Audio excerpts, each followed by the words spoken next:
Konferencē ļoti daudz runāja par to, ka pilnīgi mainās televīziju biznesa modelis, rodās lietotāju ražots saturs, televīzija tiek pārraidīta internetā un citos veidos. Vai šīs pārmaiņas arī varētu mainīt LVRTC darbību nākamajos gados?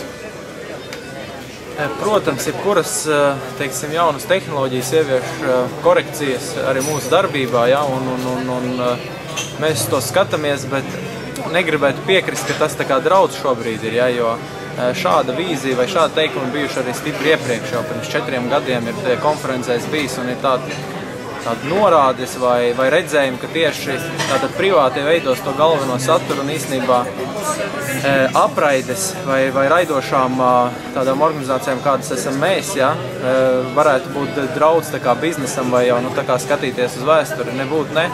Tad es piekrītu vai arī tam viedoklim, ka tomēr profesionālais saturs, kas tad arī veido, ja, un arī mēs viens kā no šī profesionālā satura izplatīšanas kanāliem viennozīmīgi saglabāsim savas pozīcijas. Protams, viņām ir jācīnās, ja, jo tā izplatīšanas platformas ir kļuvušas vairākas, pieejamākas cilvēkiem, bet tik tuvu vai paredzamu, teiksim, šī biznesa novirziena galvas neredz. Ir vairāk tie biznesa novirzieni, ja, un tieši TV un radio apraide tas ir tikai viens no. Ir bijis pamat, ja, tas tā kā mūsu brands, mūsu, teiksim, ko mēs ejam tautās un visi to atpazīst, bet, protams, ir citi, un uz tiem mēs arī fokusējamies, ja. Nevēlt arī ir citi, tādi kā nomu izvietori, teiksim, toriņu izmantošana, tieši tā, tie mobīlie operatori, interneta provideri, mobīlie sakari būs vienmēr, būs vajadzīgi, ja, principā, tu nevar iedomāties bez viņiem, un piemēram, tādu nomas pakalpojumu, ja, protams, ka viņi būs.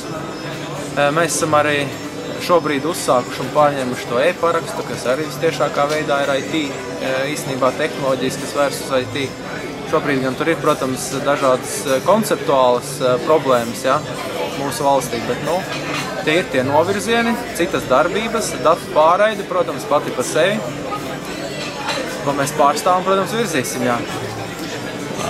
Man pats stāstīja, ka Zviedrijā ir sāksies tāds neliels konflikts par to, ka varbūt vispār vajadzētu ēteru televīziju, digitālo vai vienalga kādu slēgt ārā un atdot visas frekvences mobilo datu operatoriem. Latvijā tāda lieta vēl nav dzirdēta, cik es zinu. Tāda nav, un es domāju, ka tā ir kāda atsevišķa aktīvistu vai droši vien interešu grupas tāda pārstāvja viedoklis, ja? Nenoliedzami kaut kādu viedokli lobēt, aizstāvēt savas intereses, bet no sabiedrības viedokļa, no patērētāja viedokļa tas nebūtu pieņemami, un es tur principā neredzu nevienu ieguvumu šādai pieejai. Jā, tā kaut kāda veida ētera televīzija, vai tā būs pakalpojums, ko jūs sniegsiet Latelekom vai citiem, tas vēl ilgus gadus pastāvēs. Viņš būs ilgus gadus, nevēl, mēs arī to biznesa modeli esam plānojuši un skatījušies vairāk gadu garumā, ilgāk par 10 gadiem, ja, un par šo laika periodu mēs noteikti esam droši, viņš saglabāsies un draudi tur nevar būt. Ja.